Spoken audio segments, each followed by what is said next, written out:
Royal Enfield bike இல்லாட்டி நம்ம வந்து புல்லட் அப்படின்னு கூட சொல்லுவோம். ஸோ அந்த புல்லட்டு, ராயல் என்ஃபீல்டு அந்த பைக்க வந்து யார் மேனுஃபேக்சர் பண்ணுவா அப்படின்னு பார்த்தீங்கன்னா, ஸோ ஐஷர் மோட்டார் அப்படிங்கிறவங்க தான் வந்து பார்த்தீங்கன்னா வந்து மேனுஃபேக்சர் பண்ணுவாங்க. ஸோ இப்போதைக்கு வந்து பார்த்தீங்கன்னா வந்து ரீசென்ட்டா வந்து ஜிஎஸ்டி கவுன்சில் மீட்டிங் நடந்துச்சு. ஸோ ஜிஎஸ்டி கவுன்சில் மீட்டிங்ல வந்து பார்த்தீங்கன்னா, நம்மளுக்கு வந்து பெர்சன்டேஜ் வந்து பிரிச்சு குடுத்துட்டாங்க. ஸோ 5% 18% அப்புறம் 40% மட்டும் தான் இருக்க போகுது. ஸோ 5%ல வந்து பார்த்தீங்கன்னா, நம்மளுக்கு தேவையான பொருள் ரொம்ப ரொம்ப தேவையான பொருள்லாம் வந்து பார்த்தீங்கன்னா 5%. அப்புறம் 18%ல வந்து பார்த்தீங்கன்னா வந்து ஓரளவுக்கு தேவையான பொருள்லாம் வந்து பார்த்தீங்கன்னா 18%. ஸோ நம்மளுக்கு தேவையில்லாத பொருள்லாம் வந்து பார்த்தீங்கன்னா வந்து 40% வந்து பிரிச்சிருக்காங்க. ஸோ இப்போதைக்கு நம்ம பார்க்க போறது வந்து பார்த்தீங்கன்னா வந்து ராயல் என்ஃபீல்டு பத்தி, அதாவது எய்சர் மோட்டார பத்தி. ஸோ எய்சர் மோட்டார் அப்படிங்கிறது வந்து பார்த்தீங்கன்னா, நம்ம டூ வீலர் செக்மெண்ட்ல வரும். ஸோ 18% வருது. ஸோ 18% வருதா அப்படிங்கிறத வந்து நம்ம கண்டிப்பா என்ன அப்படின்னு பார்க்கணும். ஸோ இத பத்தி தான் அந்த வீடியோ வந்து ஃபுல்லா வந்து கண்டிப்பா பாருங்க. ஏன்னா, அந்த டூ வீலர் செக்மெண்ட்ல வந்து பார்த்தீங்கன்னா வந்து ஒரு பெரிய ட்விஸ்ட் வச்சிருக்காங்க. ஸோ பெரிய ட்விஸ்ட் என்ன அப்படிங்கிறத வந்து பார்க்க போறோம். இப்போதைக்கு டூ வீலர் செக்மெண்ட்ல வந்து பார்த்தீங்கன்னா வந்து பஜாஜ் ஆட்டோ, ராயல் என்ஃபீல்டு, அப்புறம் hero MotoCorp, TVS MotoCorp, so இந்த கம்பெனிலாம் வந்து இருக்காங்க. ஸோ இதில வந்து பார்த்தீங்கன்னா வந்து ஜிஎஸ்டி எப்படி பிரிச்சிருக்காங்க அப்படின்னு பாருங்க. ஸோ பைக்ஸ் 350 சிசிக்குள்ள, ஸோ 350 சிசிக்குள்ள இருந்துச்சுன்னா, அது வந்து 18%. அதேமாரி 350 சிசிக்கு மேல இருந்துச்சுன்னா, அது வந்து 40% வந்து இப்போதைக்கு ஜிஎஸ்டிய வந்து பிரிச்சிருக்காங்க. ஸோ முன்னாடி வந்து பார்த்தீங்கன்னா வந்து எவ்வளோ இருந்துச்சு? 28% இருந்துச்சு. ஸோ 28%ல வந்து இப்போ என்ன செஞ்சிருக்காங்க? 350 சிசி கம்மியா இருந்துச்சுன்னா 18%ம், அதேமாரி 350 சிசிக்கு மேல அதிகமா இருந்துச்சுன்னா, அது வந்து 40% வந்து பிரிச்சிருக்காங்க. ஸோ இப்போதைக்கு பிரச்சனை என்ன தெரியுமா? ராயல் என்ஃபீல்ட்ல வந்து பார்த்தீங்கன்னா வந்து ஓரளவுக்கு ரொம்ப பெரிய பிரச்சனையா வந்து ஓடிக்கிட்டு இருக்கு.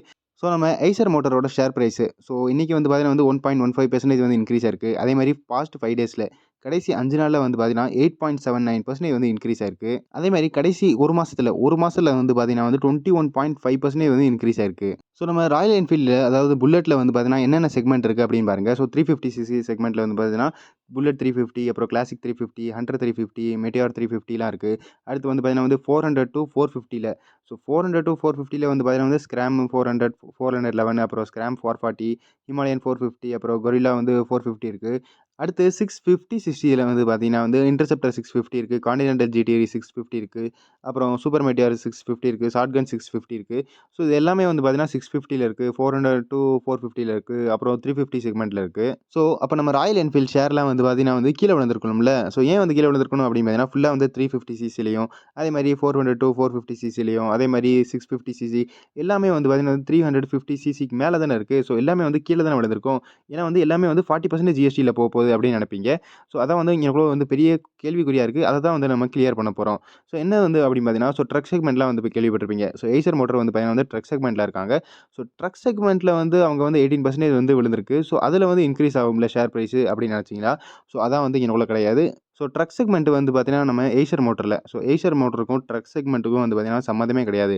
ஏன்னா அது வந்து பார்த்தீங்கன்னா வந்து ஜாயிண்ட் வென்ச்சர் கணக்குல போயிரும். ஸோ ஜாயிண்ட் வென்ச்சர்னா நம்ம வால்வோ வந்து கேள்விப்பட்டிருப்பீங்க. ஸோ வால்வோ அப்படிங்கிற கம்பெனி வந்து பார்த்தீங்கன்னா, நம்ம எய்சர் மோட்டார் கூட வந்து பார்ட்னர்ஷிப் பண்ணியிருக்காங்க. ஸோ அந்த பார்ட்னர்ஷிப் பண்ணதுல வந்து பார்த்தீங்கன்னா வந்து அவங்களோட எவ்வளோ சம்பாரிக்கிறாங்களோ, அந்த சம்பாரிப்பு வந்து பார்த்தீங்கன்னா, நம்ம ரிசல்ட்ல தெரியாது. ஸோ குவார்ட்டர்லி ரிசல்ட், ஆனுவல் ரிசல்ட்லாம் வந்து கேள்விப்பட்டிருப்பீங்க. ஸோ அந்த ரிசல்ட் வச்சு தான் வந்து ஷேர் பிரைஸ்லாம் மேல ஏறும். ஸோ அத வச்சு தான் இப்பயும் மேல ஏறிக்கிட்டு இருக்கு. அத தான் வந்து நம்ம பார்க்க போறோம். ஸோ இப்போதைக்கு வந்து பார்த்தீங்கன்னா வந்து நம்ம truck segment. So truck segment வந்து பார்த்தீங்கன்னா வந்து காரணமே கிடையாது மேல ஏறுறதுக்கு ஷேர் பிரைஸ். ஸோ என்ன காரணத்தால வந்து ஷேர் பிரைஸ் வந்து மேல ஏறுது அப்படின்னு பார்த்தீங்கன்னா, ஸோ நம்ம புல்லட்டால தான். நம்ம ராயல் என்ஃபீல்டால மட்டும் தான் இது வந்து ஷேர் பிரைஸ் ஏறிக்கிட்டு இருக்கு. ஸோ நம்ம அந்த வால்வோ ட்ரக் அப்புறம் நம்ம ட்ரக் செக்மெண்ட் வந்து பார்த்தீங்கன்னா, ஐஷர் மோட்டார் கணக்கிலேயே வராது. ஐஷர் மோட்டார்னாலே வந்து பார்த்தீங்கன்னா, நம்ம புல்லட், டூ வீலர் செக்மெண்ட் மட்டும் தான். ஸோ ஒரு கன்ஃப்யூஷன் இருக்கும். ஸோ புல்லட் வந்து எப்படி வந்து இன்கிரீஸ் ஆகுது ஷேர் பிரைஸ் 40%ல போயிரும்ல. ஏன் வந்து இன்கிரீஸ் ஆகுது அப்படின்னு பார்த்தீங்கன்னா, ஸோ அது வந்து கிடையாது. ஏன் கிடையாது அப்படின்னு பார்த்தீங்கன்னா, 18% தான் வந்து போப்போகுது. 18%ல எப்படி போகும் அப்படின்னு பார்த்தீங்கன்னா, ராயல் என்ஃபீல்டு வந்து பார்த்தீங்கன்னா வந்து 28% இருந்து 18% போப்போகுது. ஏன் வந்து போப்போகுது அப்படின்னு பார்த்தீங்கன்னா, ஸோ 350 சிசியும் அதே மாரி 350 சிசி கம்மியா இருக்கிறது. ஸோ 350 சிசியும் வந்து சேர்த்துருக்காங்க. ஸோ 350 சிசியும் தான் வந்து குறைய போகுது.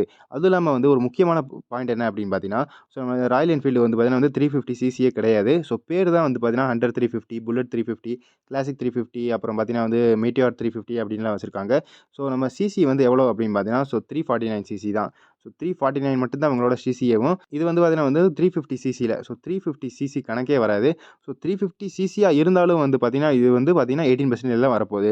ஸோ இப்போதைக்கு வந்து பிரைஸ் வந்து பார்த்துக்கோங்க. ஸோ 1,76,000, 1,75,000லாம் வந்து பார்த்தீங்கன்னா, ஸோ அதோட மாடல் கணக்கு இருக்கு. ஸோ இப்போதைக்கு இந்த பிரைஸ்லாம் இருக்கு. இந்த பிரைஸ் வந்து பார்த்தீங்கன்னா, இப்போதைக்கு குறைய போகுது. ஸோ எவ்வளோ குறையும் அப்படின்னு பார்த்துக்கோங்க. 18% வந்தா எவ்வளோ குறையும்? ஸோ எவ்வளோ சேவ் பண்ண முடியும்?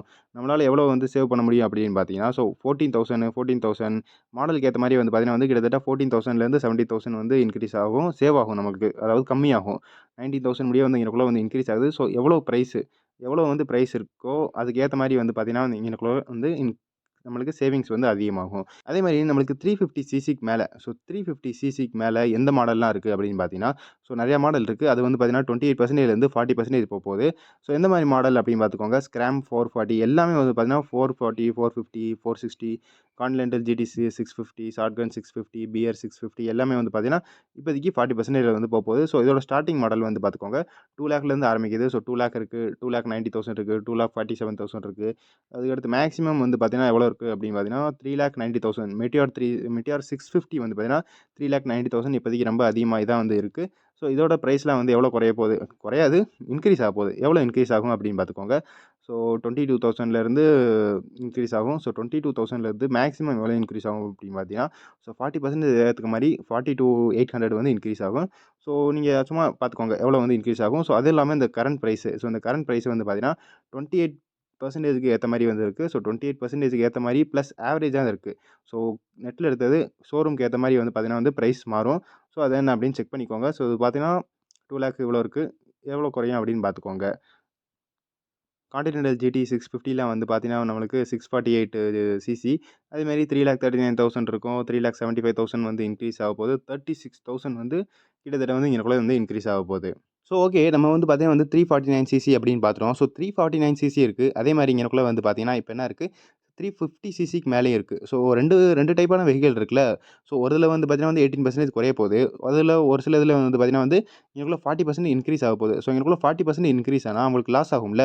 அதாவது வண்டிலாம் வந்து பார்த்தீங்கன்னா, அவ்வளவா விக்காது அப்படின்னு நெனைப்பீங்க. ஸோ கண்டிப்பா வந்து விக்காது. பட் இங்கனக்குள்ளேயும் ஒரு ட்விஸ்ட் இருக்கு. என்ன ட்விஸ்ட் இருக்கு அப்படின்னு பார்த்தீங்கன்னா, ஸோ ஷேர் அதாவது எவ்வளோ வித்திருக்கு அப்படின்னு பாருங்க. எந்த டைப்பான வெஹிக்கிள் வந்து எவ்வளோ வித்திருக்கு அப்படின்னு பார்த்தீங்கன்னா, ஸோ பிப்ரவரி 2025 ஸ்னாப்ஷாட் வந்து போட்டிருக்கோம். ஸோ டொமஸ்டிக் சேல்ஸ் இந்தியால வந்து எவ்வளோ வித்திருக்கு அப்படின்னு பார்த்தீங்கன்னா, ஸோ நம்மளுக்கு 350 சிசியும் கம்மியா இருக்கிறது வந்து பார்த்தீங்கன்னா, 77,775 மாடல் வந்து வித்திருக்கு. 86% வந்து பார்த்தீங்கன்னா, இதான் வந்து கான்ட்ரிபியூட் பண்ணியிருக்கு. ஸோ 350 சிசிக்கு மேல இருக்கிற வெஹிக்கிள்லாம் வந்து பார்த்தீங்கன்னா, 12,895 14% தான் இன்க்ரீஸ் ஆயிருக்கு. ஸோ பாருங்க 350 சிசி கம்மியா இருக்கிறது தான் வந்து அதிகமா வித்திருக்கு. ஸோ இது அதிகமா வித்தா கண்டிப்பா வந்து பார்த்தீங்கன்னா, 18% குறைஞ்சிருக்கு. 18% வெஹிக்கிள் வந்து குறைஞ்சா, வெஹிக்கிள் வந்து பார்த்தீங்கன்னா அதிகமா விக்கும். அதிகமா வித்தா நம்மளுக்கு ஷேர் பிரைஸ் கண்டிப்பா ஏறும். ஸோ அதனால தான் ஷேர் பிரைஸ் வந்து ஏறியிருக்கு. அதேமாரி ஆகஸ்ட் மந்த் வந்து பார்த்துக்கோங்க. ஸோ ஆகஸ்ட் மந்த்ல வந்து பார்த்தீங்கன்னா, 1,14,000 வந்து வித்திருக்கு. ஸோ அதுல 350 சிசி வந்து கம்மியா இருக்கிறது வந்து பார்த்தீங்கன்னா, 98,631 350 சிசிக்கு அதிகமா இருக்கிறது வந்து பார்த்தீங்கன்னா வந்து 15,000 வந்து வித்திருக்கு. ஸோ அவ்வளோதான் கம்பேரிசன் வந்து தெரிஞ்சுக்கோங்க. ஸோ இப்படி தான் வந்து நடந்திருக்கு. அதாவது 350 சிசி வந்து அதிகமா விக்கப்போது. அதிகமா வித்தா இங்கனக்குள்ள வந்து ஷேர் பிரைஸ் வந்து ஏறியிருக்கு. ஸோ கன்ஃப்யூஷன் வந்து இங்கனக்குள்ள வந்து கிளியர் ஆயிருக்கும். ஸோ 350 சிசி இருக்கு. பட் 350 சிசி அவங்க வந்து போடல. 349 சிசி தான் இங்கனக்குள்ள இருக்கு. அதுவும் இல்லாம 350 சிசியும் இருந்தாலும் வந்து பார்த்தீங்கன்னா, அது வந்து விக்க தான் போகுது 18%ல. ஸோ கன்க்ளூஷன் என்ன அப்படின்னு பார்த்தீங்கன்னா, ஸோ எந்த கம்பெனிய வந்து நீங்க சூஸ் பண்ணாலும் அதோட ஷேர் பிரைஸ் வந்து மேலே ஏறுது. ஸோ ஷேர் பிரைஸ் வந்து மேலே ஏறுதுன்னா, அதோட காரணம் என்ன? ஸோ நியூஸ் என்ன அப்படின்னு தெரிஞ்சுக்கணும். அதே மாரி லாஜிக் என்ன அப்படின்னு தெரிஞ்சுக்கணும். ஸோ லாஜிக் இல்லாம வந்து நீங்க வந்து ஷேர் பிரைஸ் வந்து மேலே ஏறுது. ஸோ மேலே ஏறுதுல நம்மளும் வந்து வாங்கிக்கிருவோம் அப்படிங்கிற ஒரு தாட்ல வந்து போய் ஷேர் பிரைஸ் வந்து வாங்கிராதீங்க. ஸோ நீங்க வந்து பார்த்தீங்கன்னா வந்து கடைசியில வந்து ஓரளவுக்கு கொஞ்சம் மாட்ட தான் செய்வீங்க. ஸோ அந்த மாட்டுறதுலருந்து தப்பிக்கிறதுக்கு தான் வந்து பார்த்தீங்கன்னா, லாஜிக் என்ன? அதே மாரி நியூஸ் என்ன அப்படின்னு நீங்க வந்து தேடணும். ஸோ அதே மாரி அவங்களோட profit and loss. So profit and லாஸ்னா அவங்க வந்து எவ்வளோ ப்ராஃபிட் சம்பாதிச்சிருக்காங்க, லாஸ் சம்பாரிச்சிருக்காங்க. லாஸ்லாம் இருக்காது. ப்ராஃபிட் தான். ஏன்னா Royal Enfield company. So December 2013லேருந்து மார்ச் 2025 முடிய வந்து பார்த்தீங்கன்னா, ஸோ நெட் ப்ராஃபிட் வந்து பாருங்க 525,00,00,000 இப்போ வந்து பார்த்தீங்கன்னா வந்து 4,734,00,00,000 வந்து சம்பாதிக்கிறாங்க. ஸோ எவ்வளோ ஜம்ப் ஆயிருக்கு அப்படின்னு பார்த்துக்கோங்க. அதே மாரி ஒவ்வொரு இயருக்கு செக் பண்ணணும்னா செக் பண்ணிக்கோங்க. ஸோ இங்கனக்குள்ள வந்து கிளியரா வச்சிருக்கேன். நீங்க அப்படியே பாஸ் பண்ணி வேணா பார்த்துக்கோங்க எப்படி இருக்கு அப்படின்னு. பட் 500லேருந்து 4,000,00,00,000 4,700,00,00,000 வந்து பார்த்தீங்கன்னா வந்து ரொம்ப ஹை ஜம்ப். எவ்வளோ ஜம்ப் அப்படின்னு பார்த்துக்கோங்க. அடுத்து வந்து share holding pattern. So share holding பேட்டர்ன்னா, ஓனர் எவ்வளோ வச்சிருக்காங்க, அப்புறம் ஃபாரின்காரங்க வந்து எவ்வளோ இன்வெஸ்ட் பண்ணியிருக்காங்க, நம்ம டொமஸ்டிக் இன்ஸ்டிடியூஷன் எவ்வளோ இன்வெஸ்ட் பண்ணியிருக்காங்க, பப்ளிக் எவ்வளோ இன்வெஸ்ட் பண்ணியிருக்காங்க அப்படின்னு பார்த்தீங்கன்னா, ஸோ இப்போதைக்கு ஜூன் டேட்டா. ஸோ ஜூன் வந்து பார்த்தீங்கன்னா லேட்டஸ்ட் டேட்டா. ஓனர் வந்து பார்த்தீங்கன்னா 49%ம் அப்புறம் ஃபாரின்காரங்க வந்து எவ்வளோ இன்வெஸ்ட் பண்ணியிருக்காங்க அப்படின்னு பார்த்தீங்கன்னா 25 கிட்டத்தட்ட 26% இன்வெஸ்ட் பண்ணியிருக்காங்க. நம்ம இந்தியன் டொமஸ்டிக் இன்ஸ்டிடியூஷனல் இன்வெஸ்டர் வந்து பார்த்தீங்கன்னா வந்து 15.67 அதேமாரி பப்ளிக். ஸோ நம்மள மாரி நார்மல் பீப்பிள்லாம் வந்து பார்த்தீங்கன்னா வந்து 9.35% ஸோ கிட்டத்தட்ட வந்து பார்த்தீங்கன்னா 90% வந்து ஷேர் வந்து பார்த்தீங்கன்னா வந்து இவங்க 3 பேர்த்துட்ட தான் இருக்கு. ஸோ பிடிஎஃப் கேட்டகரிட்ட தான் இருக்கு. பப்ளிக் வந்து அவ்வளவா எனக்குள்ள எதுவும் இன்ட்ரெஸ்ட் காமிக்கல. ஸோ இப்போதைக்கு உங்களுக்கு புரிஞ்சிருக்கும். ஸோ ராயல் என்ஃபீல்ட் கம்பெனி அதே மாரி நம்ம ஏஷியன் மோட்டார் வந்து எப்படி வந்து ரன் ஆகுது, எப்படி வந்து ரன் ஆகல. ஸோ 28% வந்து ஏன் வந்து இப்போதைக்கு 40%ல போல, ஏன் வந்து 18% விழுந்திருக்கு அப்படின்னு உங்களுக்கு கிளியரா வந்து புரிஞ்சிருக்கும். ஸோ வீடியோ பிடிச்சிருந்தா லைக் பண்ணிருங்க. அடுத்த வீடியோல பார்ப்போம். நான் தான் ஸ்டாக்கர். Good bye.